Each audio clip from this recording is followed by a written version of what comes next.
Welcome to Panda Strong Podcast. We interview Canada's top strength athletes that are amateur to pro, and we do this to empower women to train and compete for strength sports in Canada. My name is Stephanie, and I'm the owner of the Sydney Dance Studio and Productions. I'm also the artistic director of Defy Inc., Manitoba's first and only nonprofit dance company for persons with disabilities. I am currently a certified group fitness instructor, as well as the third in Manitoba Strongman and Scottish Highland Heavy Games athlete. You can follow me on YT and IG. Just look up Sick Stephanie or Fantastic the Dancer. So today's episode is all about keeping your New Year's resolutions. Oh my gosh. Guys, it's February. I know it's starting to wear off. So our guest today, not only is she the queen of reinventing herself in anything strength sport related, but she is pure fire and absolute strength. So welcome to our show, Alyssa Anderson. Woo! Woo! Woo! Yay, sure. Yay! Okay. What's your IG, girl? At Dr. Scoopy. DR, all lower cases. Dr. Scoopy. So why Dr. Scoopy, by the way? I would like, so my mom's from Australia and all her family and whatnot. And so Aussies always have nicknames. And so like everybody has a nickname, like everyone in my house did. And if you called by a real name, you're in like trouble. So like growing up, I never like just, and it was so weird going to school because they would call your name and you just wouldn't answer. You just walk away. And then you always get in trouble for that. And you'd be like, what? And then like, even to this day, I answer to that. Scoopy way better than I do my own name. It's just ingrained for me. And like I was given that name at like birth. I have no idea why. What does it mean? Originally it was like my grandma, it was Scoop to Floss. And then it turned to Flossie, and then it turned into Scoop, and then Scoopy. I don't know. Aussies are weird. It sounds like an epic rap name for like some kind of wigger, and it sounds like a really good T-shirt expression as well. And it makes me think of like you're the doctor of protein shakes, and like for protein shake formulas, you're like Dr. Scoop. Right? Oh, I didn't think of that. I'm never gonna not think about that now. Hey, bro, you want a scoop? Dr. Scoopy. Well, some people too, they like assume that I'm like, they're like, oh, are you like an actual doctor? Is it like a Dr. Deadlift type thing? I'm like, no, I have a medical degree. They're like, really? And I'm like, ouch. Of course I do. That's me. What do you mean, don't really? You just like lift weights and stuff? After I save the puppies. Call yourself Dr. Deadlifter. Puppies. Oh my gosh, I'm a horrible human. If I go out in public and there's puppies, I just get to my knees. I'm like, a puppy. You know what I mean? And these poor people are like, can you get in my chihuahua's face? You psycho. The poor people are like, oh God. There's always like little people for some reason. And the dogs are like, hey, you, hey, lady. Oh. And I'm like, oh. And our eyes meet across the park. And we just start running towards each other. And then I don't know when to stop. I'm like, I love you. And they're like, on the back with their belly out. I'm like, yes.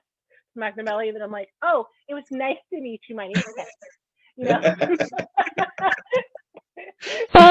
So like I have mental conversations with myself as I'm walking down the street, like talking like, don't look, don't do it.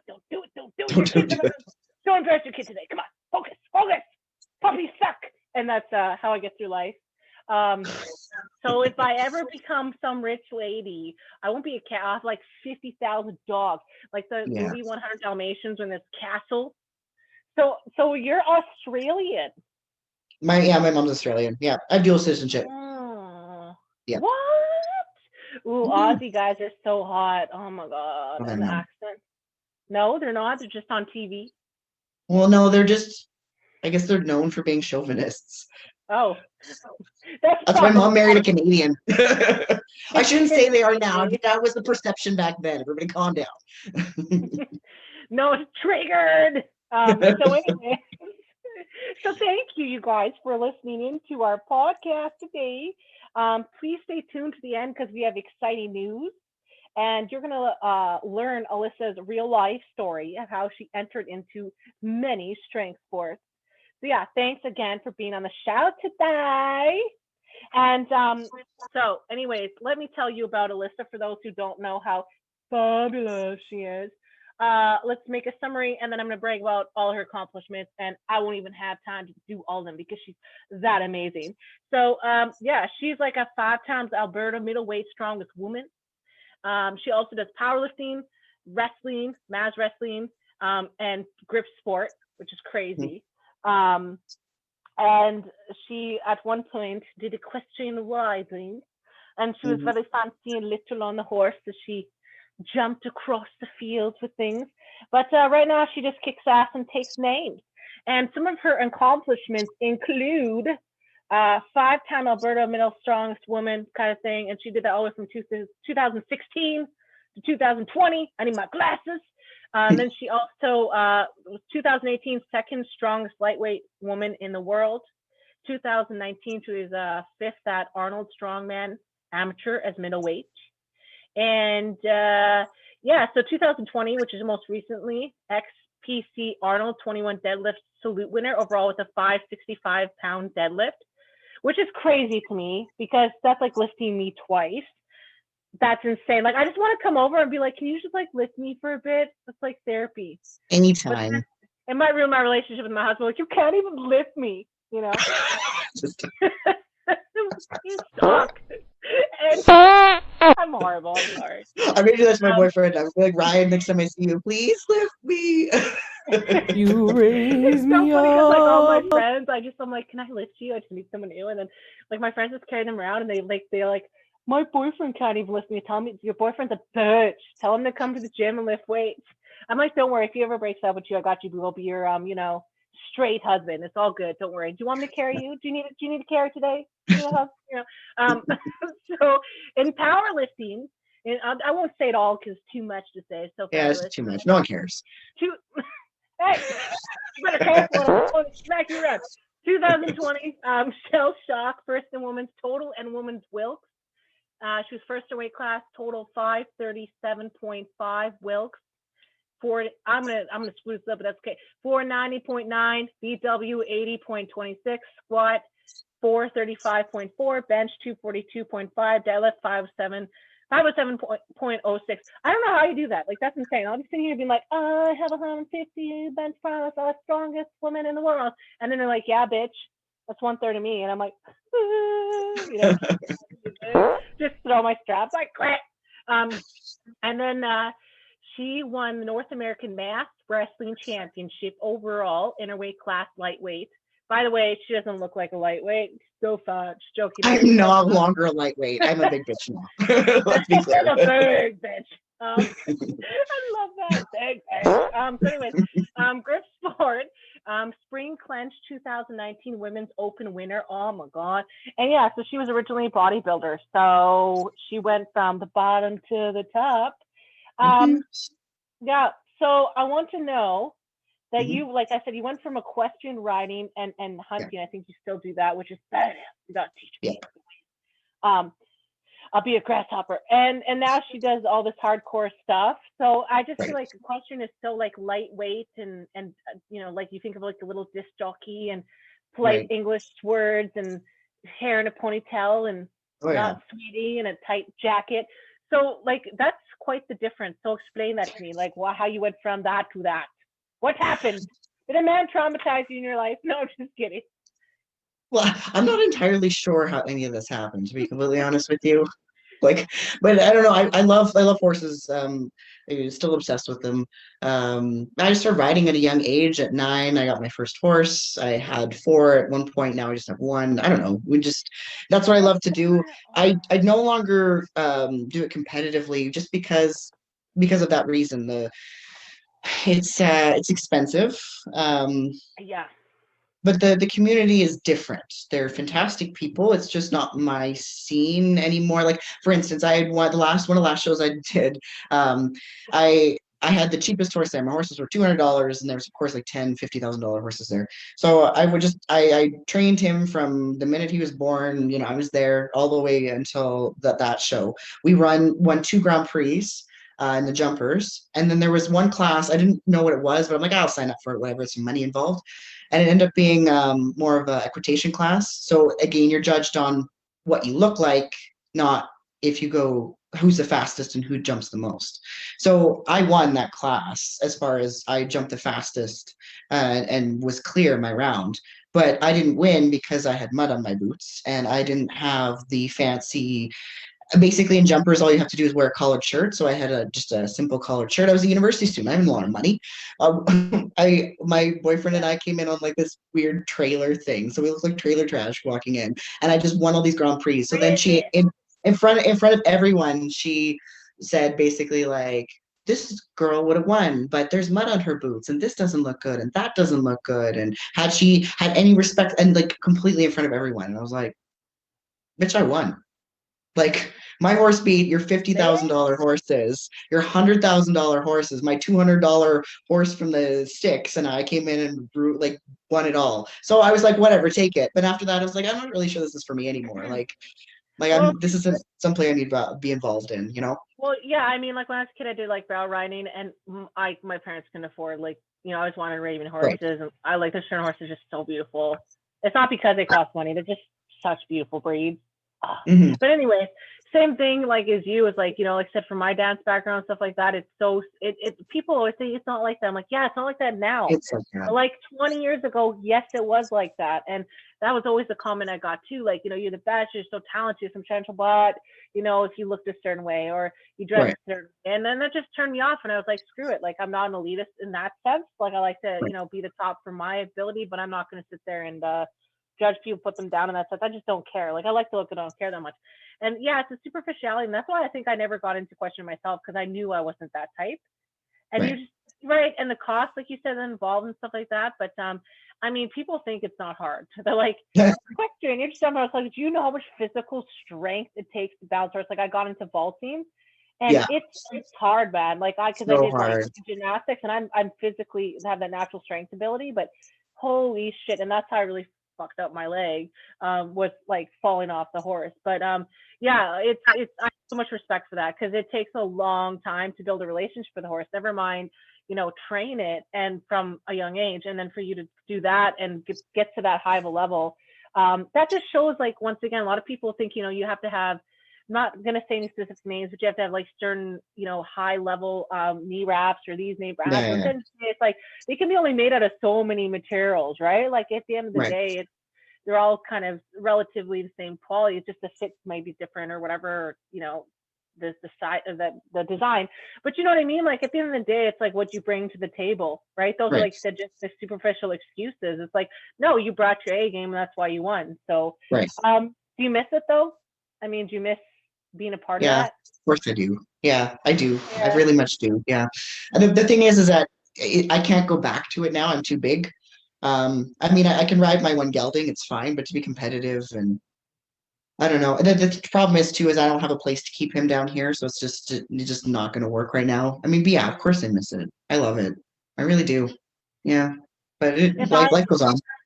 Yeah, I mean, like that's my dream. I want to have a house with a few horses, and like teach my kids how to ride and Oh yeah, hunt, and archery, and all the things I grew up doing on the farm, like riflery. It's been a yeah, while, but I might miss the cat. People might have to run away. He might be with that. But you know what I mean? Like I love to shoot the shit out of things. I love to dread my brother. I was like, you better run, bitch. I will get you.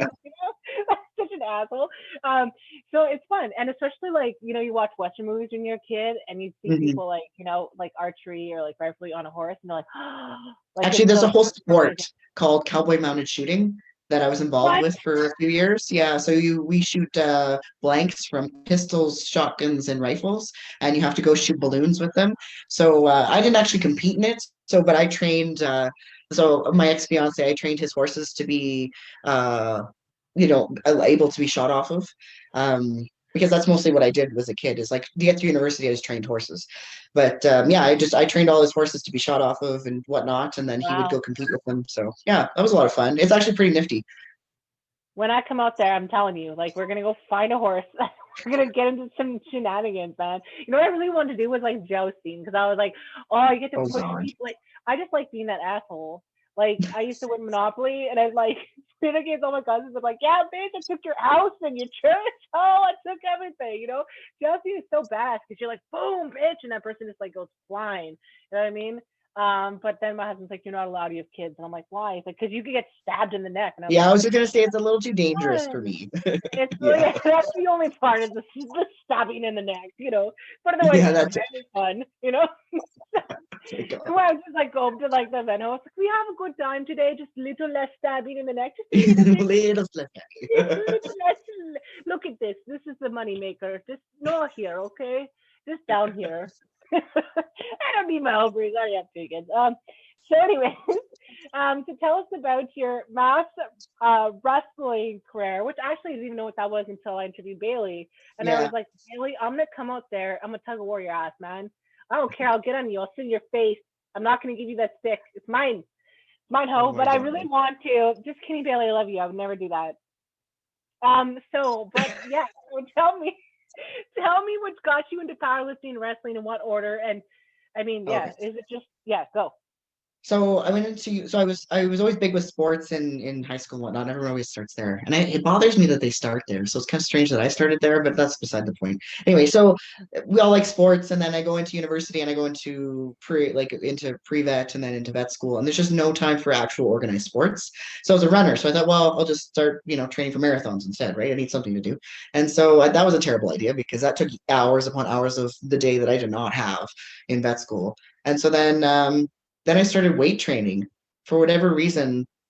Well, I mean, I started weight training for a little bit at university, and then I decided that, well, my ex-fiance and I, we used to drink quite a bit, and then he called me fat one day, and then I thought, oh shit, Oh, maybe I am getting fat, right? It was a bad oh. relationship. That's beside the point. Anyway, so then I found Where's this. he at? Where he at? I'm gonna smack him around for you. Give me a Yeah, sec. I Leave know me, he's an awful leave me his human. address later. No, he's awful human. Anyway, so I was on Facebook, and then I saw this bodybuilding.com article about like this girl who was quite overweight, and she went to like stage amazing. And I thought, well, if she can do it, I can do it. And then maybe I'm just not, maybe it's not that I'm not trying hard enough. Maybe it's just because like I don't have a goal. And so then I started getting to lifting, and then I started to really enjoy the the progressive part of it, where like, oh, this week I'm have 5 pound dumbbells. Oh, this week I have 10 pound dumbbells. I started to really love the process. And then, yeah, it just turned into kind of an obsession for me after that. It was more like I enjoy what my body can do. I'm enjoying training. I love this. And it really stopped being about losing weight. It stopped about being about that. And it turned into something, well, I kind of ran away with it. And of course, he hated it. He didn't want me to do it. He hated it. He hated that I was going to go on stage. He hated all of it. And then it blew up in my face. And then I was just like, well, I don't really have anything else to do now that he's not here. So I'm just going to continue on with it. And then I loved it. I turned into a different human. I love myself now. I love what I do. I don't care what other people think. I don't care. You know what I mean? Like the minute he called me fat, I should have been like, go away. But instead I was like, oh my goodness, like that's how I value myself. And yeah, I'll be less and I'll try and figure any way I can to do it. And then I'm not that person anymore. I love training. And even right now, I'm trying to gain a bit more weight. I'm not filling up my weight class like I should. And so at this point, I'm just like, I don't care if it's fat that I gain. I just want to get the numbers on the scale for me to be able to perform better. So Yes, it became so much exactly. less about what I look like and so much less about making myself less. And it turned into me becoming 100% a different person. I'm definitely not who I used to be back then at all. I can relate to a lot of things you said, in many ways. Like, I've talked about before, is like I've had body dysmorphia since I was like 8. Mhm. And I wasn't heavy when I started that. It was just because, I got called that. And that's the story for another day. But anyways, that really affected me. And when I was like, I want to talk about your bodybuilding too, but when I was a bodybuilder, like that just aggravated it. It Mhm. really did. I mean, it taught me a lot of healthy habits, but I mean, Mhm. it wasn't that I wasn't already an active person. I mean, you're lucky for sure. Like, so when I was a kid, I saw wrestling, but it was just where I lived. There was just for boys, so I couldn't do it even though I wanted to. Right. I grew up watching, like 90s wrestling. I was like, oh, that's Yeah. cool. I want to do that. I want to smash some chairs. We're not gonna do chairs, those guys. I'll resist. That's for another episode. But anyways, like same thing. With it, I was able to just focus on that. And that's why I always try to encourage women to lift, because most of the women I meet before they lift, even if they're super fit, super active, sexy as hell, they don't even realize how gorgeous they are. Every woman thinks she's fat. And it's like Yeah. you said, and you can't perform if you don't eat, right? And at the end of the day, if you're not healthy, you won't be able to perform. So it's like, right, you don't really have to worry about unless you're weighing in. So I felt it was really freeing for me. Like for same thing, it's like when I went back to dancing, especially after having kids, like I was just like, I just really struggled accepting my body and having to move in my body, because I couldn't move as fast. I couldn't have the same cardio, right? My body was like, I just couldn't. Kids change your body. And so with strongman, that didn't matter, right? Like lifting, all those changes actually worked, in my advantage. So yeah, it's like you said, like the confidence and everything changed in me. And I really don't think anything else would give that to me. And like, No, I look at like old pictures of myself in videos, and I'm like, I don't know who that person is. Like I do, but I can't emotionally, mentally connect with that person. I'm not even the same. You see people from your past, and you remember like old habits or ways you thought or things. You're like, ooh, right? Like you'd never do that now. I don't think there's anything else as transformational as that. You know what I mean? Yeah, for women, absolutely. anyway. Oh, for sure, absolutely.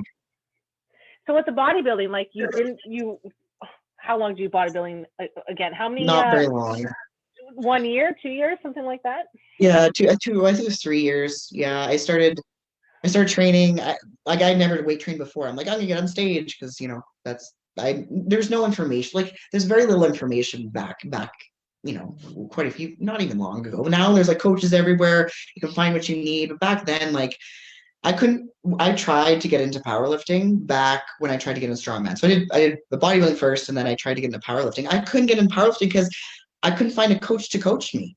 I finally found somebody in Edmonton, and I drove 2 hours to go see them, and they just stood me up. So then I drove 2 hours back because there was no, and so then there were some coaches that are like, no, I'm sorry, like you're not for me, and I'm like, is it because I'm a woman? Cool. So I gave up on powerlifting.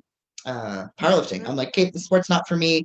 I can't find anything. I can't find any contacts. Clearly, the community's hidden, and just so I that's why I went to strongman, is because I could do a strongman comp without having a coach. And the reason I say that is because strongman, when you go there, they'll tell you all the rules immediately. These are the rules. This is what we're doing. This is how you do it.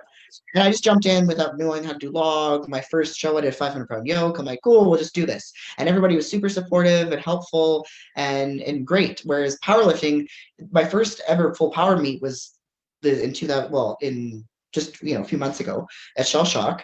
I got kicked off the platform for my first squat because I didn't know the rule that your socks can't touch your abs. And that's no one's fault but mine. But the thing is that's why I didn't want to get into powerlifting without a coach, is because if you don't follow the rules, they don't let you lift. Whereas in strongman, it's just like, oh, don't do that. Here, take that off. Go lift, right? Yeah. So I could do strongman, but I couldn't do powerlifting without someone telling me like, hey, your socks can't touch your abs. And even after training for powerlifting and being in this in strongman for 6 years now, I still got kicked off the platform. I'm like, y'all need to get your crap together because I don't know what the hell the rules are. And I read the rules. Clearly, there's just too many of them. I know I shouldn't say this, but I 1000% am on the same page, and I don't hate powerlifting. I respect No, I don't. I love powerlifters. I just feel like, because people are always bugging me, and I was looking into it, and I was actually looking to be ref too. But the thing is with my learning disabilities, I'm gonna guarantee I'm gonna screw up on the rules, and personally, I don't feel like being shit kicked for it. Like, and also, I have an interesting body type. I'm very tall and very curvy, and it's hard for me to find things that fit me properly anyways. So if I have to buy like really specific equipment and it's hard and it's really expensive, like for me, I'm just not motivated in that sense because I'm a mom, a lot of budget sort of.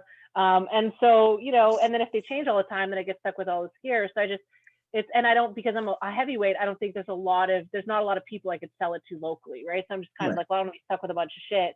And then when I was looking for stuff, everything was sold out. I was going to compete and everything was sold out. And I was like, okay, maybe it's a sign. But like with strongman too, like I've seen that disorganization, then I get frustrated because I've literally seen comps where they change the rules like a bunch of times, like before the comp happens. Oh yeah, okay. What the event will be and how much the rules and then how much the weight will be. And I'm like, oh, I'm trying to train for this. And so like I like I'm drawn to the consistency and the rules of the powerlifting. I just feel like it's too much for me to remember. And then also with my disability, it's like hard for me to lift things straight with perfect form. And with strongman, I can get away with that as long as I get it up. Sure. So as a disabled athlete, Yeah. I mean, I haven't explored like powerlifting in terms of Paralympia, so I mean, it's probably is welcoming. So I'm saying I haven't closed that door. I haven't completely, boom. But I have this crazy, intense, passionate drive for strongman. I don't think it'll ever go away. So it's 100%. like that's where my head's going, so I can relate. So like you're like Bailey, like she had to drive really far to make it happen. Actually, a similar experience to you too. Is like I went to meet someone who said they would help me out in powerlifting, and then they forgot, and I was like at the gym waiting for them for like 2 hours, and I was like, I have kids, man, like I gotta get home. And then something else you said too, I had a similar experience. So yeah, I understand. It's like it was really tough, and that's why I have so much respect for you and people who trailblazed and who are still here, still kicking ass and taking names, because it was not handed to you. Like you really had to like work for it. I mean, yeah, and even the gyms, like I lived in St. Paul, and so I would drive 2 hours to Lloyd because there was a strongman gym there. I'd drive 2 hours to Edmonton, like every weekend. I would drive 2 hours to go train the strongman equipment because I didn't have the local gym. And even now, like I'll train here, but I drive to Calgary every weekend because there's a strongman gym there. So I'm still traveling, like, it's strongman unless you own all of your equipment, which I do. I own all my own equipment, but right now I don't have a place to put it. So then I still have to go travel where we can find it. So all my equipment's in Calgary because I have a place to put it there, and I have some equipment here. So it's like, unless you're like, there's as far as strongman gyms goes, there's Fort Mac, there's Calgary. Sometimes there's one in Edmonton, but those are really your strongman gyms unless you own everything. So you're going to be traveling. Oh, totally. I mean, like that's why with me, I have my base in powerlifting set up / bodybuilding, and then in the summer, I'm building most of my own equipment. I mean, I can't weld, but I'm gonna make everything else, hack it out of wood, and you can make a lot out of wood, and cement, and that kind of stuff. Sandbag. So I'm gonna make most of my stuff for like the strongman. I made my Highland Games equipment because once again I couldn't find it. I just looked at the wise, but like you said, it's not everyone has that capability or like finances or space. So I mean that is the challenge to it. But I feel like there's resources there now. I feel like there's enough women that if you really are hungry for it and you really like search and you put that call out, women will step up and like support you. I think that's the biggest thing. Women need to just believe that that's a possibility, that the support's there. Because I mean, we're not used to that, right? We're not used to showing up to a sport and somebody like, hey, you got this, and pouring out tools to you. So I think that's a good thing for women to know is if you show up, like people will come around you, and that's what surprised me the most. So what I was curious about, because you do so many sports, how do you manage to balance all the different types of training? I was just wondering if it's interchangeable, if you kind of walk me through what your training schedule looks like and the type of movements you do. People usually have barbells. I'm like, well, I know that, but just be a bit more specific. So yeah, like, how do you do that? Well, honestly, like, I think the only reason my goal was always to do one powerlifting comp. And other than that, it really didn't matter to me because in my opinion, my humble opinion, you got to train for one thing and be really good at it. So for me, my primary training is strongman, and that's what I train for. And then because there's no strongman comps, I'm like, well, I'm just going to YOLO powerlifting comp. And that's really what it was. I was like, I don't know, learn how to bench. And like my bench form is not great at all. And my squat was like, whatever, let's put some wraps on. Oh crap, I don't know how to use these. Like I fell over once in the squat. Like it really was just like, let's just get here. Like and as far as I'm concerned, I didn't hit the numbers I wanted to. I wasn't really all that happy with it, but whatever. I mean, with COVID, it was something to train for. But and I've had the conversations last year and this year. What the heck do I train for? Nothing's going on. If I don't have a goal, I get pretty disinterested pretty quickly. Like, is there going to be powerlifting open? Because I don't train for both powerlifting and strongman. And I know a lot of people do, but for me, with the amount of times we squat and strongman, like I can just YOLO that and fine, right? But I train my deadlift. My deadlift is my primary, so I don't train deadlift and squat unless I do it as an accessory movement. Like my front squat will be an accessory movement, but my squat's taken out because I just like I'm deadlifting twice a week. I'm doing overhead twice a week. Like trying to manage that, you can't train for everything. No. And so I mean, if you're doing yoke and then you're doing stone, you're doing these types of things. And why the heck am I doing squat? So and I don't bench. I don't bench at all. And then my bench sucks. It does, but I don't bench because it's like, why? I got to do my overhead. I got to do circus Oh yeah, dumbbell. I got to do all this stuff. Then why am I yeah, benching? It's not going to be in my sport. So yeah, I just totally. mostly train. And honestly, before COVID, it was really just you train from comp to comp to comp because I never had an off season. So now I have some personal goals that I'm kind of like, I want to hit these numbers. These are the personal things I want to hit now because I don't think anything's opening up this year at Yeah, all. I think it's everything too goes down. much. I was gonna say too, so like I did find a coach, and actually I'm gonna be interviewing her on the show. She's amazing. She's like a That's national awesome. referee for powerlifting. She's a really nice person. I really like her. She's really cool, and she's the shit. She knows what she's Who doing. is it? And Janet. Oh, nice. That's Yeah. awesome.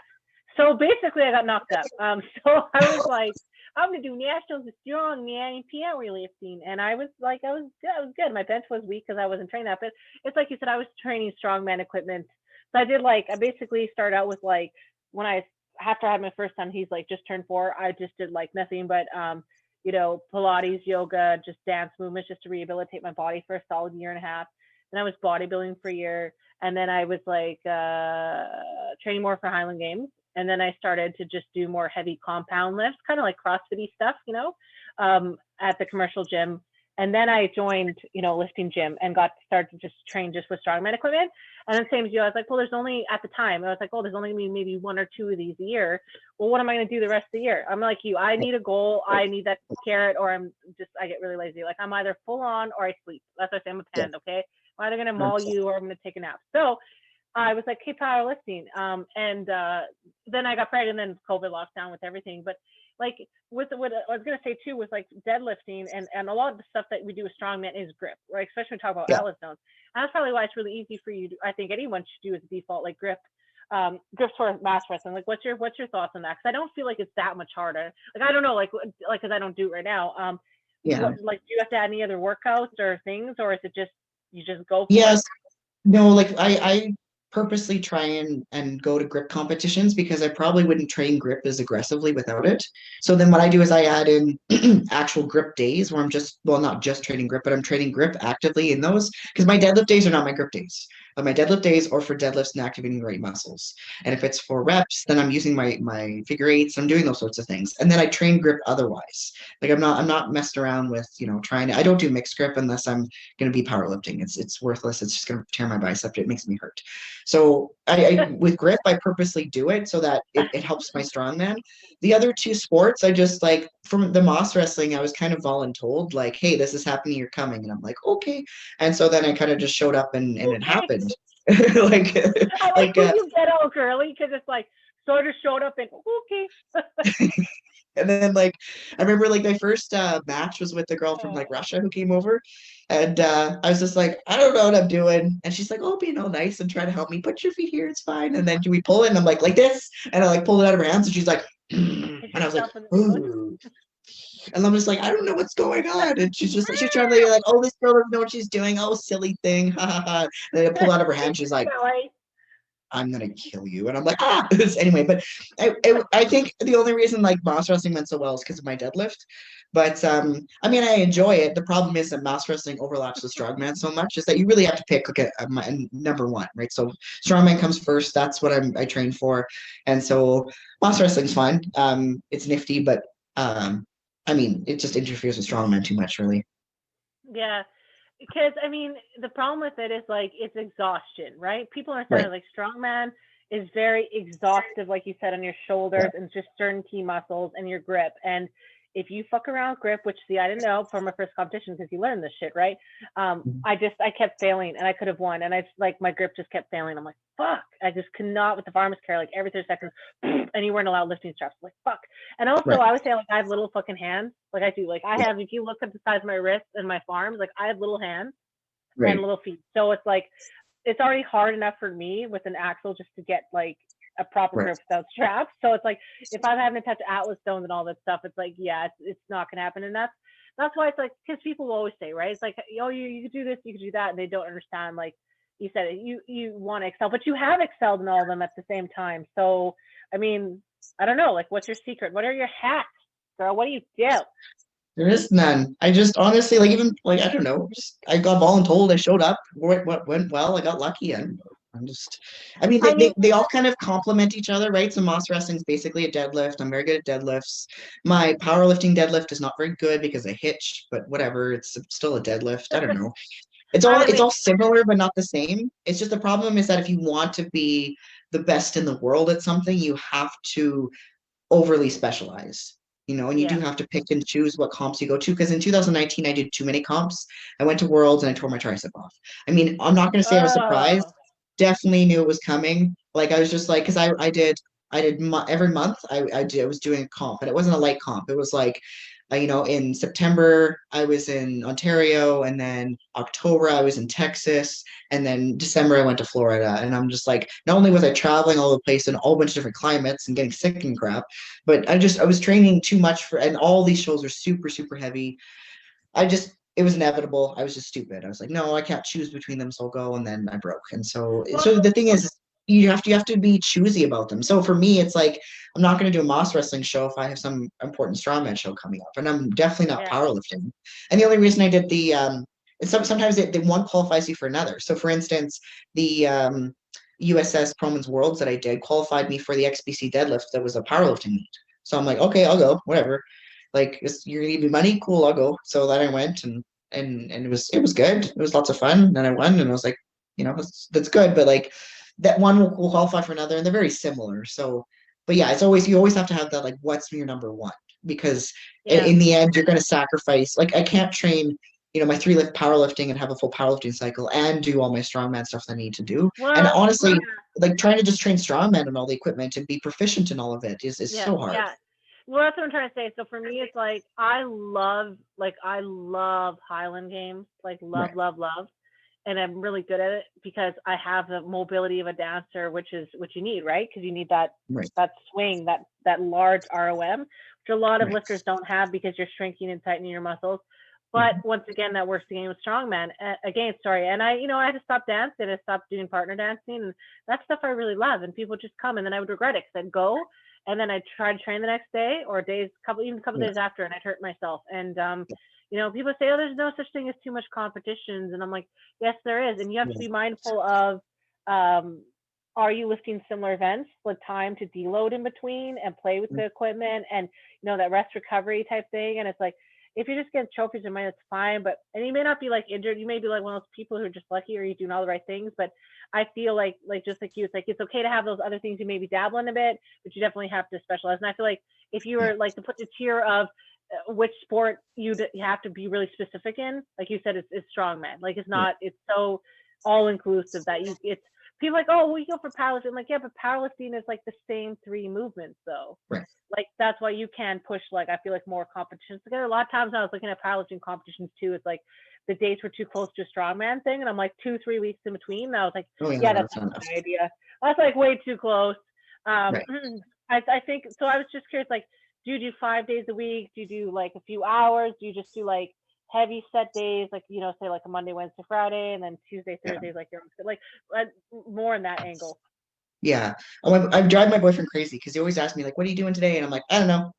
I'm like, well, what you doing next week? I don't know. Because it's like I go to the and like people kind of give me shit for it, but I go to the gym, and like for today, for instance, I knew I'm going to do overhead. I have a rough plan in my head, but it just depends on how I feel and what I do. So, Yeah. like, if I go to the gym and I'm doing log and like 180 pounds feels really heavy, then I'm just gonna do some volume work at 160, 140, or maybe I do some form work, or maybe I'm going for a big lift and I've been stuck at this number for a while, and then I figure out that my form's not great, and then I do 3-hour form session. So it just depends. I honestly get to the gym and then I kind of make it up as I go along. And I know that sounds weird and awful, but it's just sometimes if I go through my log and I go through and I film myself every time I'm training. I always film myself because I coach myself, I program for myself, so me filming is my second set of eyes. So I'll look at the log and I'll be like, oh goodness, like this is what's weak or that's what's weak. We're gonna fix this on form and that on form, and I can do that real time in that training session. So I'll fix my form, I'll do those sorts of things. But I may be like, oh, this is really weak, so let's add in front squats. We're gonna do those next, or do this. I'll have a rough idea, but as far as reps and sets, that's usually just depends on how I feel that day, on how many I'm doing, and so what that allows me to do is to go as long as possible without deloading, which maybe isn't a good thing, but it helps me. So for instance, I could go months lifting heavy, and then I'll need a week of light lifting, and then I'll go back to it. I'm not one of those people who programs a deload every 4 weeks because I don't think I need it. Because with strongman, it's so many movements that you're training that, I mean, if I'm not very proficient at stones, I'm not going to be able to lift heavy anyway because I'm not proficient at it. And then I go to this event, which, oh goodness, I'm not that proficient at. So my max really isn't that heavy because I'm just not proficient at it. Whereas I'm working with my coach right now on my deadlift um, because I am lifting super heavy, and though I am very proficient at that lift. So he's helping me with getting the little things right that I'm just not seeing. But with strongman, like I said, it's just you're able to do that conjugate style training because there's just so much variety. And I tried that when I went 100%. yeah, which I tried that when I went to powerlifting. I thought, no, how hard can this be? I'll just train like I usually train. And like the first 2 weeks, I'm like, this is terrible. I definitely have no idea what I'm doing. I definitely need help. But at that point, I'm like, I'm not gonna hire a powerlifting coach for a few months. I'll just YOLO it as I go into it. But I always told, like, if I'm doing powerlifting again, I'm getting someone to help me with form, with programming, because they're not the same. Yeah, totally exact same experience for me. I can like literally word for word agree with everything you're saying in terms of like my experience, like because I do my own programming too, and like I said, I have plans and rough ideas and goals, but like I literally in the beginning of my workout I write down, and then as I'm going through the workout I'll adapt. I'm like, oh, this is going to be a 5 by 3 day, and it's not me giving up. It's like me just being really smart, taking care of my body. And then when I was like, because I was like, oh, summer's over, so I can't do Highland because it's winter peg, so we only have Highland and strongman in the summer. So I was like, okay, it's powerlifting time. So I was like, okay, I'm gonna start just focusing on this. The same thing what you said. I was like, oh shit, because I never needed to deload. I'm a dancer, just strongman. I'm good. And that's when I was like reached out and I was like, hey, could you coach me? Like she's like, well, I'll have to get strong. I'm like, I don't have an issue getting strong. I need to master the shit out of this technique, and you need to teach me how to rest and how to do this because I don't get it. Because I was like, it's not hard for me with other stuff. So I was like, why is it so hard? So yeah, there's totally, like you said, a very distinct difference, and it's just variety, right? It's just the overuse of the same muscles. Because it's like, oh, powerlifters, like, why taking such a big break in between? Like, just go. And it's not to do with cardio. People are saying it's cardio related. It's not. No, it's just your CNS system. Like you're maxing out your CNS. You learn that shit real quick when you pull a fucking truck and you like do a yoke walk. That's when you know what a CNS system is. Next day, just like crawling on the ground. But the funny thing is, anybody outside of strongman has no idea what that is. Like I'll tell people, like, because for me, my muscles don't get sore. I don't get tired. My CNS shuts down. Like I've definitely trained myself into a complete and utter depression. Like for me, because it's like if my life isn't going well, I go to the gym and I lift heavy. And then I get, CNS fatigue, and then my life isn't going well, and I don't feel well, so that I lift heavy. And it's just like perpetual cycle of like, stop. Right? And so then you train yourself into depression. You're like, I don't want to eat. I don't want to sleep. I don't want to talk to anybody. Everything's just sad and whatnot. But the worst part is you have no reason for it to be.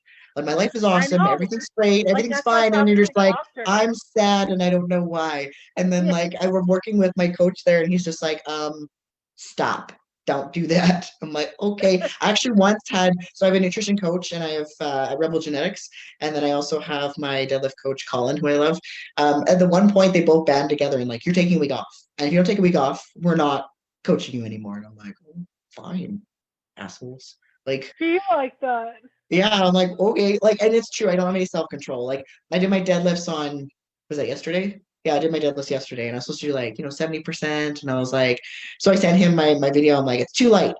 And he didn't get back to me. I'm like, that must mean I can go heavier. So then I put more on, and I'm like, too light. And I'm like, he's still not getting back to me. And then like an hour later, I'm like at 500 pounds, and he's like, that is not 70%. What are you doing? I'm like, you didn't answer me. I just assumed you said go heavier. He's like, what's wrong with you? I'm like, I have no self-control. And then he gave me the whole dad lecture again, and I'm like, fine. But it's just like, come on. God. Yeah, you're right. Yeah, King, you're on my dad, that Jeff. I'm gonna put that in this video. I fucking love GIFs, man. Like literally, I wish that like there was a screen attached to my head and I never had to fucking speak and all it'd be just GIFs playing every damn emotion. Like sometimes I get legitimately depressed when I'm editing video guys and I'm like trying to make you laugh and I'm looking for a very specific type of GIF and I can't find anything. I'm like, fine, I'll settle with that one, I guess. So back to the strength and the lifting and the resting. So I owned the Panda Nap bitch and the brakes. So like when I started training for strongman Highland Games, I was at a commercial gym with like douchies, you know, the ones with like no legs and the air tire chests and stuff like that. And they would like creep me and stalk me watching because I was the only lifter there. And I don't know why they have this equipment, like no one uses it. So I was like, it was all new and shit. And you know, guys would like just watch me and stuff and they'd like always make comments and they'd be like, you haven't been here in like a week. I was like, yeah, I just felt like sleeping. And then all of a sudden I'd be there for like 5 days. And at first I felt really shit about it. I was like, what are you doing? You're not going to be successful in these sports if you don't, because that's a bodybuilding mindset, right? Because I was so 100%. used. Same with dance. It was going like every day, twice a day. And I was like, if I don't hit those 6 days a week, I'm gonna lose that. So when I was going like 2 or 3 days a week, or sometimes once, listening to my body, or not go for a couple weeks, especially if I sick, I'd around. I like thought I was screwing up, but like when I came back, the games, you have to imagine though, because sometimes you lose, but I figured it out. You know, I figured out how to listen to my body, and I would just take breaks. And I was surprised when I wasn't losing a lot of strength. And I was like, I'm obviously building it properly. So there is such a thing, like I said, is too much. And I almost feel almost like even though you've gotten stronger, it's almost as if you're like, as if muscles were like on a like, you know when you like walk on nails. It's like if there was a muscle and there's a bunch of toothpicks below it. Like that's what I'm envisioning. Weird expression. I don't know. Sorry guys. I'm an artist. Anyway, so I feel like it's like fake strong. Like those people are strong, but it's like all it takes is for them to not like to take some breaks and not eat the right things, and then it falls apart, right? You ever see guys like that? Like, aren't you a bodybuilder? And see them like 6 months later, they look like they lost 1/3 of their body weight. You're like, what the hell did you do? Like, did you become a vegan? I'm just kidding. What's that starvation show? It was like that they have to survive in the jungle. I don't know. I don't want to. You know what I'm talking about. So that brings me to my next question. So, like, what gave you the desire to compete in strongman as a lightweight, middleweight, and heavyweight? Is that just because you got heavier because you kept eating donuts? I'm just kidding. Because you played second to fifth. So you know, why didn't you just compete in one respective weight category? It's a long story, but I'll shorten it for you. Okay. So when I started so the first strongman comp I did, I just finished nationals as a bodybuilder, and I was like 100 pounds sopping wet, or 150 pounds sopping wet, and that was the middleweight category. So I was like, whatever. And then internationally, there's only 3 weight classes for women. There's under 140, 140, 180, 180 and over. And so I would just cut to 140 because it was closer. But then as I gained more weight, it became harder and harder. And then in 2017, I went to Worlds, and I got 16th. And I zeroed the deadlift. And I thought to myself, if I'm going to get anywhere in the sport, I need to learn how to deadlift. Because if I had gotten 1 rep on the deadlift, I would have been top 10. So I went from a 400-pound deadlift to a 500-pound deadlift in a year, because that's what we need to do. And then, so I gained a lot of muscle. But then when I went back to Worlds in 2018, I was 170 pounds in the summertime, and then the comps in December. So I was like, well, this is gonna be hard. So then I lost weight. I went from 170 to 150, which was not easy. And then I think I got 12 pounds in 8 hours for that show, as far as water weight goes. Like I water cut the crazy out of that. Oh my gosh. And once you go weigh in the first time and I missed weight, I don't remember. And then I weighed in again, still don't remember. And then after that, I got like an IV and a bunch of brownies and stuff like that. So I weighed in at 140. 24 hours later, I was 170. 48 hours, I was 175. And so they're like, oh, like the middleweights are over there. And I'm like, I'm not a middleweight. And they're like, shit. And I'm like, you know, like 170-pound lightweight woman. Although to be fair, when I was trying to cut weight for that, like it was bad. Like I got to the point where the last month I was eating like 500 calories a day, you know, like it just, whatever it took, I was just like, oh crap. Like if I don't make weight, I don't go to Worlds. Like if you don't make weight, you don't compete. So I just like whatever it took. It wasn't healthy, but I'm like, whatever it takes. get down to weight. And then I remember sitting in the bathtub, like trying, like if you ever water cut, it's terrible. Like I didn't eat for Yeah, that's why I was what? like, ugh. Yeah, like I didn't eat for 5 days. I had no water for nearly 48 hours, and I was trying to cut weight, and I was just it was awful. And I kept sitting in the tub, and all I could think of was like, this is fun. This is fun. This is what you do for fun. This is your hobby. This is fun. And I was just like, and like sitting there in the bath for like 5 hours, just like, this is fun. This is okay. And then I start crying, and I'm like, at least I'm losing more water. And it was terrible. And I remember texting my coach. I said, never, ever let me do this again. There's no way I can get down to this weight. So then the funny thing is that so CASA in 2018 had different weight classes than the international ones. So I qualified for the Arnold. So if you qualify for the Arnold as a middleweight in Canada, which is under 150, you automatically cut to the lightweight because that makes more sense. But Strongman Corp said, no, we're no longer doing that. If you're 140, you're in the middleweight, which means under 180. So I was told a month out from Worlds, currently sitting at 150 pounds, trying to starve myself, that, oh, you'll be middleweight in at the Arnold 3 months from now. And I'm like, what? And that's the problem with initially with Strongman, was that the rules changed like that. Like the rules could change like in 2 days. Like there's just rule changes everywhere. So to try and set up your season to hit a goal, like a pro card or something, that was impossible. Because oh, weight change, class change. Oh, this is this rule now. Oh, now there's this rule. See, And but no this fault is of anyone. yeah. Yeah, so I'm not trying to criticize, just that's how it was. And so No. you're like, crap, I need to be a middleweight. Well, if I'd known that, I wouldn't have done Worlds. Like, are you kidding me? I'm gonna be 140 in December and I have to be 180 in March. Like, are you kidding me? So that's Well, why that fifth yeah. so that's why that fifth place at the Arnold is everyone's like, oh, fifth place. I'm like, I was a lightweight like 3 months before, and I was only notified 4 months before. I had no idea what I was doing. Are you kidding me? Anyway, so Yeah. so that's why. And then at that point it was good because I was sitting in the bath and telling my coach, like, I can't cut to lightweight again. Like I will literally die. This is not happening again. Like my kidneys, I can feel them shutting down. Dead. No. So it was good that I went to middleweight, because then after that I was like, you know what? I'm getting fat. I'm middleweight now. Like it is what it is. You So know then I what? was like, well, I'm gonna push it. And then but the USS has different weight classes, right? So with that one, I was like, whatever, I'm just gonna get fat. But I'm trying to push that boundary and trying to get to 200, but it's just not working. I keep losing weight, so I try. I don't know. Well, it's your genetics, right? And this is what I talk about. Joe Rogan talks a lot about in his podcast with like boxing. I mean, things change, like you said. But when I was younger, when I was bodybuilding, I was really into boxing. And the problem is that, like, even when I was, people never believe me, but I have pictures. So I was like a size 4'6", and I'm 5'9", almost 6 feet. And I was 170 pounds, and I was pretty cut. And that's not like, before the competition when you cut Right. 30 in water, right? So I'm just saying, like, in that time frame. And they were like, you got to be 130. I'm like, that's never going to fucking happen. Like, you're stupid. I have thick Yes. bones, bone density.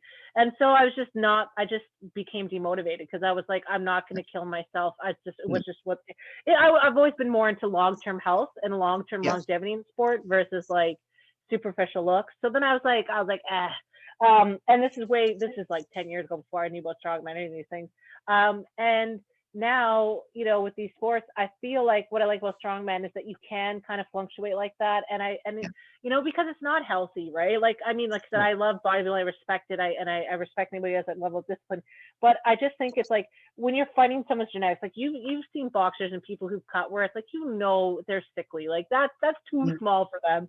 And so I think, at the end of the day, it should be should also be about the length of time you've competed and trained in the sport. Like, so it's more of a fair competition versus like your weight. Cause I feel like, I have a bit of a range, but it's, you know what I mean? Like the range should be maybe a little bit smaller, like, 150 to 180, not 140, 180. Cause I feel like that's you know what I mean? Like, I think there's like a slightly better way to handle it, but I think like. Well, there is in USS, they have compete. smaller weight classes. Like in USS is completely different. So there's smaller weight Okay. classes, there are ones. So you'd like that better. I mean the different, like I like the 3 weight classes because it's uncomplicated, not like powerlifting. But USS has different weight classes for those who do. Well, I like that's not complicated too, but I'm just saying like you shouldn't like. I'm not even shitting you. When I got weighed before my kid, I was wearing size 14, 16, and I was 300 pounds. Most women that weigh 300 pounds aren't fit. No, I know, for sure. So like when I saw the scale, because I hadn't weighed myself in like a year and a half, I was like, you know what I mean? I was mortified. I was like, there's no way, it's broken. Like I was like, what?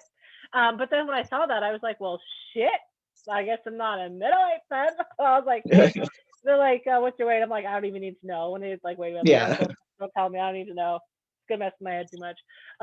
So I was just like, well, if I have to get down to like half of like that's, I was like, okay, all right. So then I was just like, hey, I want to now just perform my best to be like, have good cardio and endurance. And I was like, screw the weight. At this point, fuck it. Unless I'm like, going to a competition where I do have to cut or something like that. But I was just like, you know what, screw it. So I agree with you. Like, I like the simplicity of it. But I'm just saying sometimes, like, for certain people, I feel like it's an unfair advantage. Because some people who, 100%. when we're talking about genetics, right? It's like, you're naturally a lightweight. So it's like, if you do weigh more, if you go against the heavyweights, like a really fit as fuck heavyweight, I mean, whatever. You have you're. I don't know what I'm saying. You're insanely strong, so you'll kick their ass. You kick my ass. I don't know.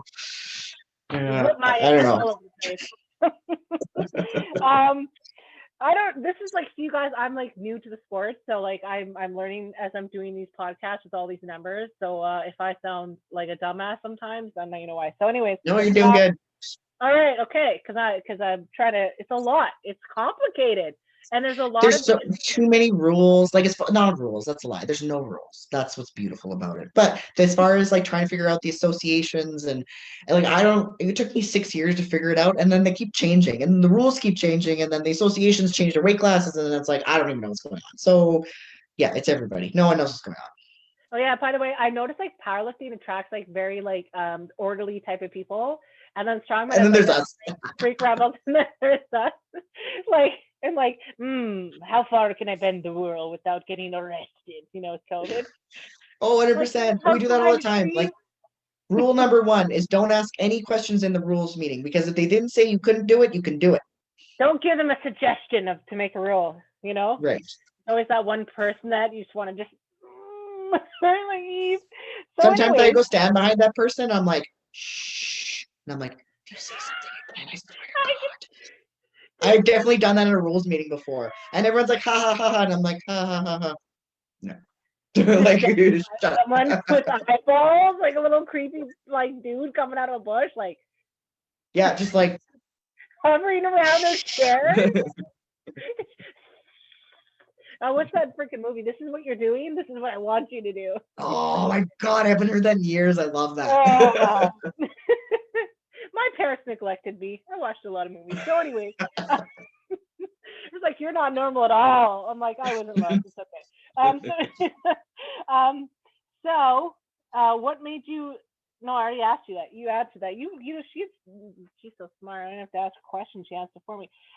So this is actually ties. Everything we talk about ties into this one. What do you recommend to help new listers to, get them into the sport safely, in a kind of financially friendly manner, and explore strength sports if they aren't sure what they want to do, if they want to do it professionally or which one they want to do specifically, like when we're talking like strongman versus powerlifting, Olympic lifting, CrossFit, blah, blah, Oh, absolutely. That was my biggest pet peeve starting out, is that I knew nothing. I knew no one. I had no equipment, and it was so hard to get in. Like, if you don't like it still is like a little bit, I guess. But like, if you aren't in the right like Facebook groups, you're not going to find shows. The shows aren't on the internet. Like, you literally have to know people, and it's so frustrating because it's so hard. I mean, now it's better, especially with the states and everything, but it's just like powerlifting again. I couldn't get into because I didn't know anybody and I don't know the rules.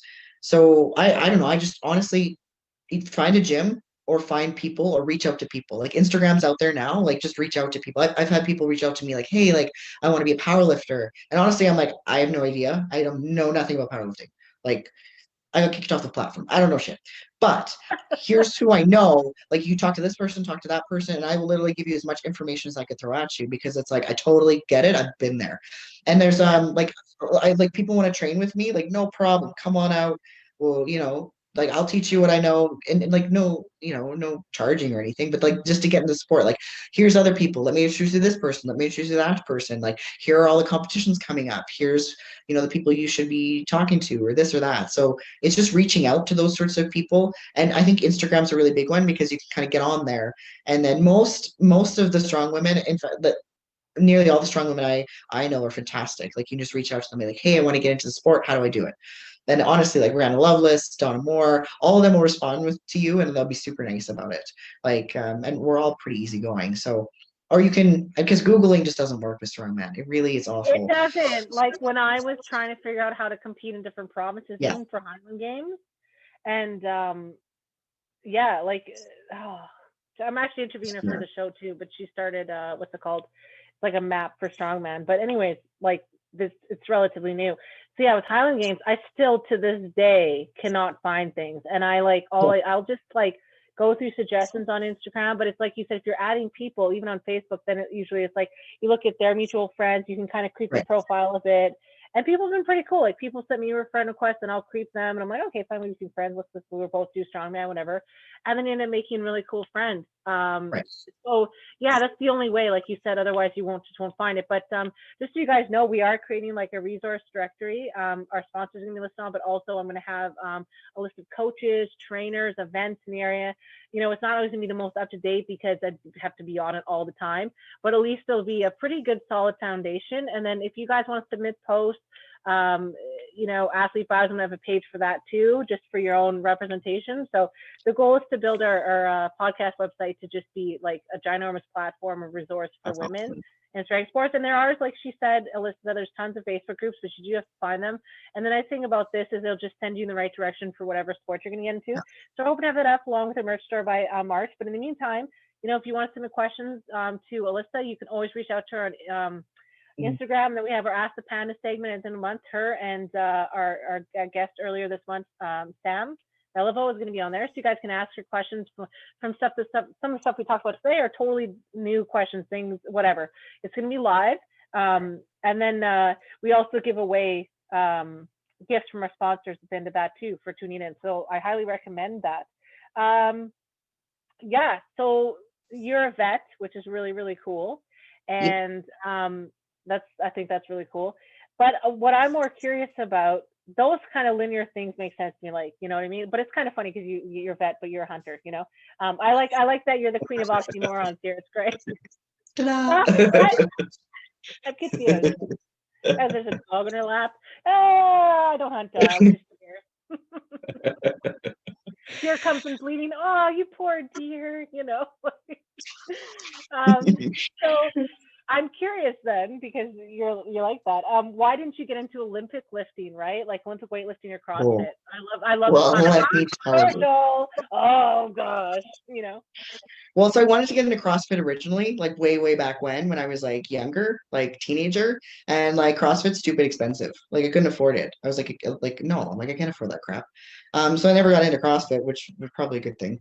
And then Olympic lifting. So because again, I had to find a coach to help me with Olympic lifting. And I couldn't find a freaking powerlifting coach. I was never going to find an Olympic lifting coach to help me. Like that was the problem, is that, you know, I was a young lightweight woman. Like no one takes you seriously. They're like, go away. You know, like in strongman for a lot of years, unless you're a heavyweight, you're a nobody. You know, so and in some cases it's still like that, but it's like no one would give me the time of day. So then I go to strongman and I'd be like, I don't need a coach. I got started strongman. They have YouTube videos, so I learned everything off of YouTube. I learned how to squat off of YouTube. I learned how to deadlift off of YouTube. I learned all that on my own, and then I went to strongman comp, and they were welcoming and awesome. And then, so when I got better at strongman, I hired, and that's how I met my coach Colin. It's like, you need to teach me Olympic lifting. Like, try. And we tried for a year, and he's like, you know what? This isn't for you. You need to stop. He was kind about it, but it's like, no, like I don't. Olympic lifting is so technical, and I understand why kids started at a really young age. It's so technical. Build that body form, like it's right. Like, and I just wanted it to supplement my. Yeah, I just wanted to supplement my strongman. Like, I didn't want to be like full on Olympic lifter, and like I suck at it. It's awful. I just a good thing we don't need to do any cleans other than like axles, because it's like I'm garbage at it. So I just stopped with it. I was like, no, enough is enough. Like I'm gonna go back to strongman. But that's the problem. I lived out in St. Paul, Alberta, in the middle of nowhere, and there was no resources. Thank goodness I found Colin in St. Paul, and I honestly he turned out to be the most amazing coach ever, and the only person I coach with, and the only person I trust. But I just assumed that St. Paul didn't have anything, and I tried to find powerlifting coaches. There's several occasions I drove 2 hours to a gym, and they would say, "Oh, I'm sorry, like not for you, you're not for me," or like they would stand me up or whatnot. It took me 3 or 4 years before I could find enough people where I was like, "Oh, like there actually is a community. It's not just me lifting by myself and going to these groups." I think it's important, not to interrupt you, but I think it's important that you said that, because I feel like for me, I thought, oh, it's because I'm a loser. You know, like that's actually a very common. Yeah. And Oh, I don't 100%. want any woman to be deterred from that, because it's like, it's really easy to become discouraged in that sense. And just like you, it's like, I was like, what's a yoke? And then I look up yoke, and sometimes you couldn't find things. I had to like figure out what the name was. Yeah. And then, Yeah. you know, just like rabbit tunnel. And then I'd try to make notes. And I'd be like at the gym watching in between sets and trying to figure it out on my phone. It's all little on YouTube. Right. And if I could do that because I couldn't stream it, I would download it, and you'd get in trouble and get kicked out for renting. And, you know, like, I seriously want to do what Eddie Hall did and go, I'm like, if anybody wants to do this to me, I'm fucking down, okay? Just if you want to film, let's go to Planet Fitness and get kicked out. Like, I really want to do that. Like, And so the good thing about having a baby is that I've trained at night in my home gym, and I can't smash shit because I'll wake him up. So I can't drop it. And I used to love pulling weights and bam! So now I just be like, down and up and down. Like slow motion, I go down, like down, and someone I'm like pushing like for one rep, I'm like and then going down, you know, nose bleed, and then I'm like, but I did it, and then I hear, and I'm like, fuck, and then I go upstairs and be like, shh, and I go back to power mode, like a little fucking weirdo by myself. So, anyways. But it can be very isolating, though. Like, honestly, it is very isolating, because like you very much think that, like, right? Like, well, like you're just like, I'm out here by myself lifting, and then, you know, and the thing is too, is I was out in the middle of nowhere. So it's not like, oh, I, you know, just go to my strongman gym and, hang out with the people and find the people. Like, it was just, and as far as women, like the first show I went to, there was 4 women, and the provincials in 2016, there was 3 of us. Like, that's the thing. It's like, I don't know who to ask for help, you know? And most of the girls are like, I don't know, ask one of the boys. Right? Like, and it's not that the strongman community isn't wonderful and warm. And like, honestly, when I went to that first comp, I was like, no, I'm going to stick with this, because literally, like, Leaf was like, come on, do this comp. And I said, I'll only do it if people don't laugh at me. And I learned so much. It was wonderful. It wasn't because of that. It's just because it was so, you know, like, it's so niche at the time. And so what I want to say is now is far better. Like, honestly, all you have to do is go on Instagram, find some strong women. Like, even if like it's Rihanna Loveless over in UK, and just be like, hey, I want to get into it, and be like, where are you? Like, I'll hit you up with this person or that person. Like, it's so much easier now. Not only that, there's a ton of coaches out there that you can find. You have resources like this. I just really wish that I had this back then, because I feel like I could have improved so much faster. I learned everything the wrong way, and then had to be retaught. Like, and my boyfriend as well, like he was back, like I actually knew him for years and years and years, because you know, we've been competing at this for a long time, and he said the same thing. He says technique never was a big issue. So when we're kind of helping out with like log and circus dumbbell technique, he's like, well, we all learned it wrong and then had to learn it right. So we're all really passionate when a new person comes into the gym, but like, please learn it right, because we just want you to learn from us.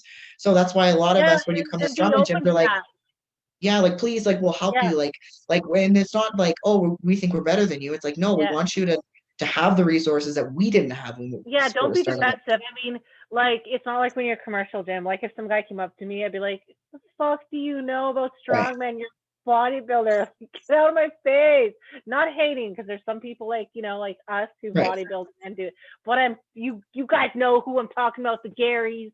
Everyone knows, right, Jessica Fithen? If you're listening. We've all experienced the Gary.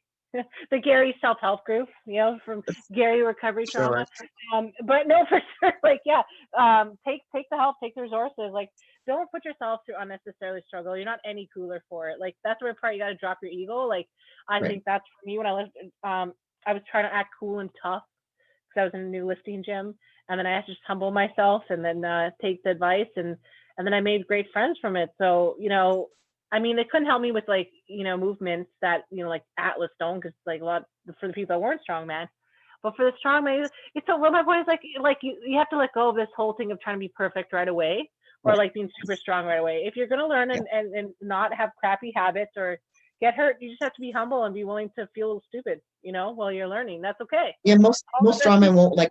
Yeah, most strongmen will like approach you on like Instagram and be like, "Hey, that's stupid." Because if they do that, they're stupid. But like a lot of people, like you come into like, for instance, you come into one of the strongman gyms and they see you with a strongman equipment. All strong people are like fresh meat. Like we must put you in our circle. We must help you. We must show you. Come to these shows. Like we're literally like we're like, oh my God, one of us. Like it's not so much like, oh, we're here to like critique you. We're here to be like, oh my God, hi. We're like the Labrador Retriever or like the Golden Retrievers of the freaking strength world. Like, oh my God, one of us, come on over. Like that's what we're like. It's not so much that we're trying to like tell you what to do. It's like, here, let me teach you all the things that you should like I shouldn't have done or I whatnot. love it. I love it because there's not a ton of people in my gym because I'm from Manitoba. That when I see a girl, I'm like you said, fresh meat, and you're talking about Right? making me want chicken. I have chicken breast in my Right? fridge right now. Oh, I'm gonna have I was some just thinking tacos about snacks actually. with it. It's really funny. So we're both looking around as you flex. You're like, I want to sneak in one of those bites. Hold on. I want to sneak in my butt. Mine's a little small. I just started again. So, anyways, like Popeye. Wait, you're just all like not even trying to like. I'm just like snacks. I want snacks. Stop it! I'm on a diet. So yeah, because I have those panda genes, people. I don't eat ice cream, assholes, or pop. Okay. So, anyways, so how can female athletes not just achieve success in these sports, but how do you think it can change their lives personally and professionally? Like you talked about how it helped you, but for the others out there. I don't know. I think a lot of us who get into strength sports use it as like a coping mechanism. I think that's like something that people don't talk about. I think we're all a little crazy, and I think it's just for a lot of us we use it as a coping mechanism. Well, either we're like we're all nuts, we're all a little crazy, so then we're just like, oh, one of us, cool.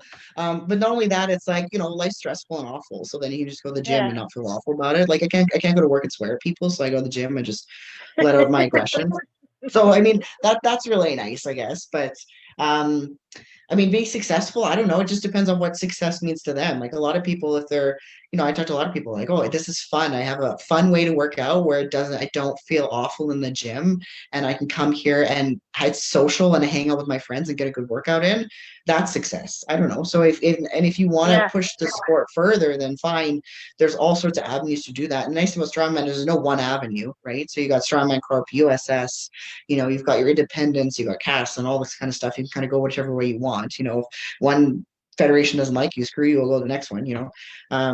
But I mean, it just depends on what you're calling success. I think what I didn't know initially in strongman was I thought, and I think so. There's been some recent controversy about it too, so we'll kind of glaze over that. But people think that their lifts are going to speak for themselves. So like, oh, I won nationals or I won this, so therefore people should know who I am and invite me, right? Well, that doesn't work that way. You have to promote yourself, and I hate it. Everybody else hates it, but unfortunately, if you're more popular on social media, more active, you're more likely to get invited to shows. And does that suck? I don't know. It's just what it is. Like, I'm not saying it's good or bad. It's just what it is. If you're, I get again, it though, because like, if you want sponsors and they're paying for products, right? And they're like, it's not cheap, people. Okay. No. As a fellow business owner. And like, and not that I need the hype from the crowd. I actually like when it's quiet because I can focus better.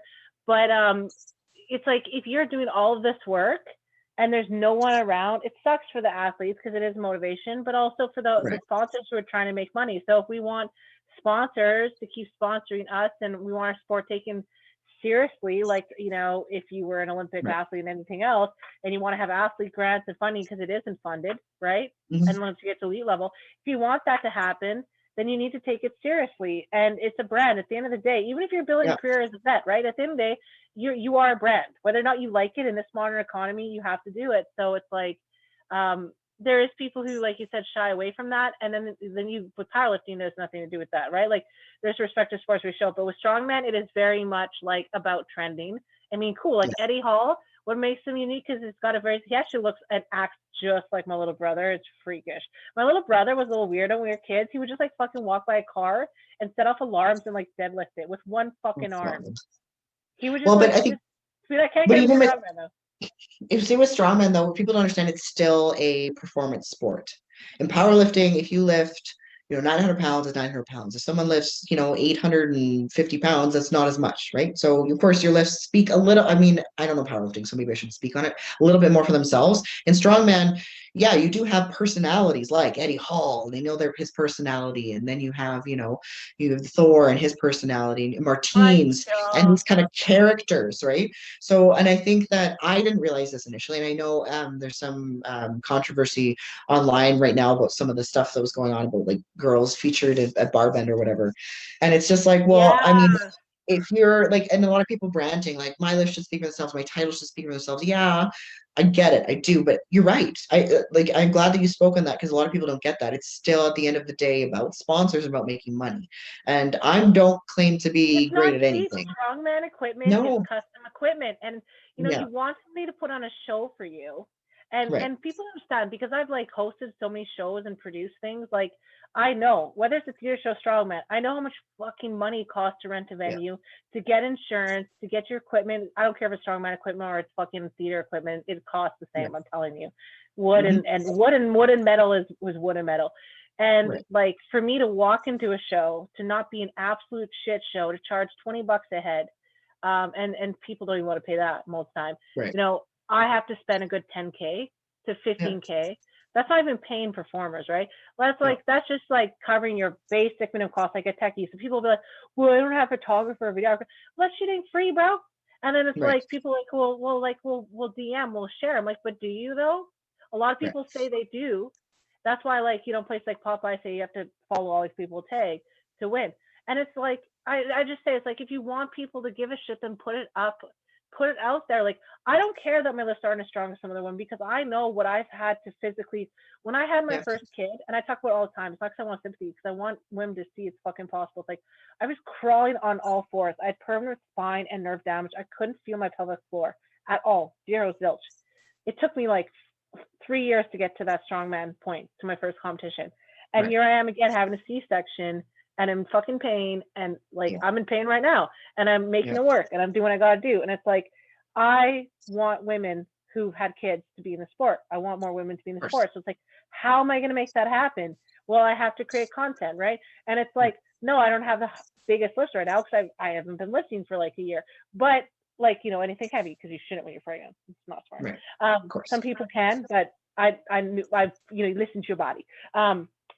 So anywho, like, you got to put it out there. And I think like that's how you're going to get more people to stay in the sport, to get involved in the sport. And it helps you in the end of the day because you find out about, like I said, where other competitions are, and help another female, even if you don't stay in it for a long time or you don't get really serious about it. So I just think, like, for me, I actually find that a pet peeve is like when people don't like help hype of an event coming up. You know what I mean? Like, we're all in this together. We're family, we're community. Like, you know what I mean? Like you said, no one's going to ever be well, I shouldn't say no, but very, a very rare chance somebody be a dink if you like reached out to them and was like, can you help me, master? I think the success, like you just said, is putting yourself out there, believe in yourself, be humble, ask for help, take criticism with positive and improve. And then someone's being a douche, just ignore it. And if somebody doesn't like you, don't let it kill you. You know what I mean? There'll probably be people who'll be like, she's just fat. I don't care. Think what you think. I know what I fucking eat. I know what I do in the gym. I don't really give a shit. You know what I mean? Just like, own it, and whatever happens. And the nice thing is it's a longevity sport, right? Like, it doesn't have to happen one day. Don't compare yourself. Just live. Do you? It's a positive thing. Like, there's no loss. Yep. It's a positive thing. Absolutely. So I'm curious, when it comes to strongman, like in closing, and powerlifting, what are some of your favorite events? I know what you talked about with certain lifts that were your strongest, but what's your favorite lift? Like for me, I like farmer's carry, but I love yoke. I love log. Man, I love log press. I really want to try things like the Viking press and stuff I haven't seen out yet. But and the Conan, it's called Conan, right? Fucking hate the Conans wheels. I hate it. I hate it. Is it hard? It looks so hard. It looks like not fun. Stupid. It's like a zerker, but like if you were trying to do a zerker while pushing a wall at the same time. Right? It's awful. So is there any list that go ahead. I mean, deadlift is my favorite. I don't know. I loved overhead. Like I do like static lifts, and maybe that's why powerlifting's kind of fun is because it's static. Because I don't move well, and the reason I think I don't move well is because I just overthink it, right? So I'm like, okay, the weight is this much. Okay, I'm just I'm just a slow, methodical lifter. You know what I mean? Like a lot of people are like, oh, your deadlift's slow. I'm like, my deadlift's always slow. You know what I mean? They're like, and like, even my circus dumbbell, like it's explosive, but everything's just calculated and cool. Like I don't get emotional when I lift. I have to calm myself down. So I don't know. Like I like the static lifts for that reason because I can just be like, it's not supposed to be fast and running all over the place. When I get farmers, I'm just like, oh crap, right. Like after we do the farmers walk, I'm like, oh right, I'm supposed to be going fast. Like I don't know. I'm not built for speed. I don't think that fast. I want to just be able to kind of go through the movement and not race around like crazy. But I don't know, that's just me. But yeah, I like the static lifts. Deadlifts is my favorite for sure. I think one of my favorite lifts was USS Proman's Worlds. I went to go for the world record and I fell on my face. It's the funniest video ever. I think that's my like favorite thing. You just said that to me. Just put it as a fucking blooper. Oh, you should though. Oh, it's so funny. Okay, so here's what happened. So Duberville in 2019, they had a deadlift event. It was supposed to be a 500-pound car deadlift for reps. So I was ready. I was so excited. I come to, and the car is so freaking light, and I'm going to be wearing a suit. I'm like, you need to make it heavier. I'm sorry, you need to make it heavier. Like, okay, so it's they loaded up. Like, it's 600 pounds. I'm like, I lifted. I'm like, that's not 600 pounds. It's stupid light. Like, make it heavier. I don't want to do 18,000 lifts. Like, no. So it was like 600 pounds. And then I think I did 19. I did 19, passed out. And but and it was funny, it was pretty awesome. And so I'm in a suit, right? So I passed out, I'm in a suit. So the car is here and then the crowd is here, and they drag me over here. So it's a masters women's competition. So my buddy Scott drags me over and I'm stuck in my suit. So I'm passed out. And then there's like three big masters men. Some pulling on my arms, some pulling my legs. I'm just flopping around like a fish, just passed right out. So I don't even know what happens. I get told this story afterwards. I'm like, no one filmed that? They're like, no. And I'm like, I will Damn. never know what happened. I Listen, was not there. So angry. I was like, no one filmed that. That'd be hilarious. Why? Why? So then, month later, USS Proman's Worlds. I'm like, okay. So here's what happens. Okay, so here. Okay. So it's a max. It's a rising bar deadlift ladder. Okay. So we do our log and then it goes on to deadlift. Okay. So the biggest deadlift of the day was 555. So I do 500. I do my 555 lift. So me and Melissa Edwards both do that one. So it's only her and I left in the whole competition, right? So then you have to call your next lift. So I said, well, 585. I think I definitely have that in me today. And then Melissa's like, I want 600. I'm like, cool. And then like, okay, and like, go. And I'm like, no. Like I've had 30 seconds off for my last lift. Of course, it's that strongman though. It's rising bar. That's what you do. And I was like, no. And then I'm like, if that's the case, I want to go down and wait. Well, like that's not the rules. You can't do that. I'm like, I didn't know I was getting 30 seconds. And it's like, okay, well, so you get enough time, it goes to get me water and come back. So I get a minute, 30 seconds, which is not enough. So then I try and I was so close. I know I had it if I had more rest time. And I refuse to give up. So I'm lifting this. And it looks in the video like I pass out. I don't pass out at any point. So again, I used to ride horses. When you fall off a horse, you go limp noodle. You just and go limp noodle and then you tootle off the horse, right? So I'm deadlifting up, right? And I'm all of a sudden I had my balance and I'm like, uh-oh, I'm gonna fall backwards. And all I could think of was, okay, so make sure the bar hits your femurs because those are easier to fix than pelvis. That's all I could think of. And so then I reach back and all of a sudden I feel the back spotter. I'm like, oh crap, I have a back spotter. So like I would do this off the back spotter, bounce myself off the back spotter, and I'm like, oh yay, and then limp noodle. So I limp noodle it down, and then you can see me on the ground laughing. Well, I'm laughing because I'm like, great, I didn't break my femurs because I thought I was gonna go over backwards.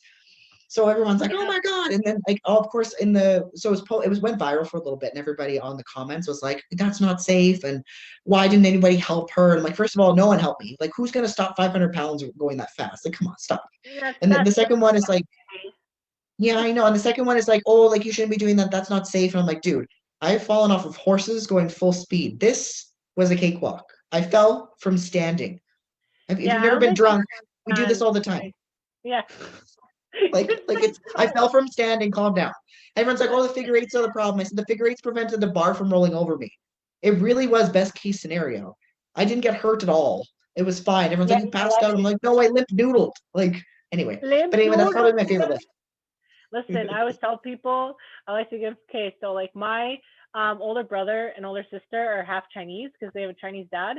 So we always like ate Chinese food and talked in Chinese accents. So like we call them the spicy noodle massage. So I'd give like my family a massage. I'm like, oh, send the squishy noodles. You know, so every time you say squishy noodle, I think of that as well as ramen noodles. Oh my god! Listen, I really want to be a fat kid when I retire. And the Me first too. thing I'm gonna do is just eat fucking ramen every day until I hate it, which I'm pretty sure is impossible because people still eat ramen their whole Yeah. lives. So I'm just gonna eat ramen. What do you plan to do when you're old? I don't know. Just be like fat and eat food because I broke everything from sports. Like when I was I had to stop riding horses because I was barrel riding. I used to do stunt riding, Yeah. and I was riding it backwards, and it was the second round. That's my hip hurts right now. And so, anyways, they're like, "You ready for your second goal?" But the asshole wasn't listening. So when I jumped on, I wasn't fully on yet. The fucker Mm. smacked him in the ass, and the horse just bolted. And I was like, I had like one leg on. So I don't remember what happened. Like you, like I actually broke my helmet in half when I hit the ground. That's how hard my Yeah. head hit it. Yeah. And that could explain some things, people. That's okay. But anyways, my foot went into the saddle and it turned a full 360. So I like Yeah. shattered my hip and like pulled all the Yeah. muscles. And Mm-hmm. like it comes and goes for no reason, but like right now I'm just in like so much pain. And yeah, like so like you said, it's like I was laughing same thing. I like was doing overhead press. I failed the lift. There was a bench behind me. I could have died. I could have landed on that bench. I threw it on my shin, gave it a little dent. I was like, oh, I'm gonna barf up my chili. But then I just like laughed because I'm like, ha, it didn't kill me. You know what I mean? So I'm just kind of sick like that. Like I kind of laugh, and at the same time, I'd probably grab the camera. I'd be like, "Are you okay, bro?" Like I'd hug you, but I'd also still laugh. Like those moments, people, you need to capture them. Okay, those are the most Oh epic yeah, I told moments. the filmer, I said, if you stop this video, I swear to God, if I live, he was good though. I was like, whatever happens, do not stop filming. So yeah, it was pretty funny. Not gonna lie. It was one of my So, favorite ones. oh, what was I say about powerlifting? Oh, that's okay. It's gone. I'll ask you next time on the Ask the Panda segment. So, what are some of the personal habits that you think people need to start or stop to be successful as strongman? Sleep. I think people completely underestimate sleep. Like the simple things. Like okay, so here's the thing. So I went from not so good to really good really quickly, and everyone's like, "Oh, what are you doing? What are you taking?" And I'm like, "I'm sleeping." And they're like, "Oh, sure, that's not enough." Look, but no, you don't understand. I would work 24/7. I was the only emergency vet. I would work 14 on, no, 12 on, 2 off. Yeah, 12 on, 2 off. When I was on 24/7. At one point, there'd be several times where we'd do 72 hours a week. I do surgery after surgery, then do other things. So yeah, of course, my training sucked a lot. Everything sucked. I don't know how I functioned. I couldn't like we would have to close the clinic so I could shower because clients were complaining that I smelled. I'm like, well, I've been up for 72 hours. When do I have to shower? So yeah, so then all of a sudden I went from You that know, to 8 to 5, and I'm like, wow, this feels amazing. Like sleep, what is this? So I strongly believe in sleep. I think sleep's extremely important, but it's just the basics. Sleep. it's so hard. Like right now, having baby, I have like 4 hours of sleep, and like last No, I night, know. and then even when I can sleep, every time I hear the baby to him say, I'm like, oh, I can't hear me, he's dead. And if I hear him, I'm No, like, I need to go and rescue him. So I don't sleep. And no, that's hard. I fell asleep at like 2, and then my husband left at like 4:35, and I'm like, fuck, and because I worked out heavy last night, like 3 hours in the gym, I was like, ugh. And then I think I micro nap. But before I had a baby, I give my kid like a pile of food and TV. Like, here's your food, here's your TV. Now, don't fucking touch me for like an hour. And I wake up and look, what year is it? But I 1000% attribute my success to meat. Eat the meat, enjoy the meat, Yeah. date Yeah. meaty Well, like men. it's just the basics, right? So sleep, nutrition, proper training, proper programming, and form. Those are the most Yes, important things that yes. I think that people overlooked, right? People are like, okay, I need to improve. Let's go get massage. Let's go get chiro. Let's get cupping. Let's get Or this. And I'm like, supplements. Like, I'm oh just yeah, gonna or take let's like just do every this. gosh Yeah, supplement. You no. know, no, No, it's like let's think about this first. Like for me, it's like, is my sleep on point, my nutrition, if all those things are on point, I can get the sprinkles on top like a massage or like something else. I can get those sprinkles on top. If you don't have the cupcake base, then what the hell do you have? Just a bunch of freaking sprinkles. sprinkles. Stop it. Right. I have a child. I have a cabinet full of delicious, naughty things that I'm not allowed to eat. I know where they are. That sounds Um, delightful. yeah, you don't even know. Like, oh man, I still haven't had time. I need to make protein gummies. I bought all the shit to make them and all the different like shape cutouts, and I'm so excited to pig out on protein gummies because I was gonna Mm, buy them from the store, and I was like, that's like ridiculous. The price, like the protein balls are like nice. $3. I'm like, I can just make that with my kid as a craft. So, anyways, Right? yeah, so much shit, and I'm like, right now, I'm like, ooh, chocolate chips. So, anyways, yeah, I just want to say thank you to Alyssa for being on our show today. It's fabulous having you. Like reach out to her if you're in her area. Like I said, if you're interested in any of these sports, and also if you have a pet that needs help. And don't tell her she stinks, you jerks. Your dog, you assholes. And to learn more about our show, please visit our website, www.pandastrongpodcast.weebly.com. Yes, it's .weebly.com because when I published our store and all our fanciness I'm talking about, then you'll just see Panda Strong Podcast. But for now, you can check out this episode and all of our past episodes. They can be found on our YT channel, Panda Strong Podcast. And we will be offering Canada's first all-strength sports virtual strength competition this summer and virtual strength workshops from our guests this spring. And they all have a specialization. They can help you prepare with technique. And I'll be co-hosting them with them. Right now, we're offering a wicked deal promo on them for like 15% off through Eventbrite. So check that out. And you can find all of those links on our Facebook page. So look there. And you can get 24 access to strength training tips, discount codes on training gear and apparel, and access to our female strength athlete community, to our Facebook group, Strong Women of Canada. And don't forget to join us the last Sunday of every month to ask our pandas, on our Ask the Panda segment, your training questions. And you can download and follow us on our Panda Strong training music playlist on Spotify to twerk it out, rock it out. I don't listen to metal, but you can shake that ass. Make sure there's no children around. There's a lot of word dropping of lady parts. It's fantastic.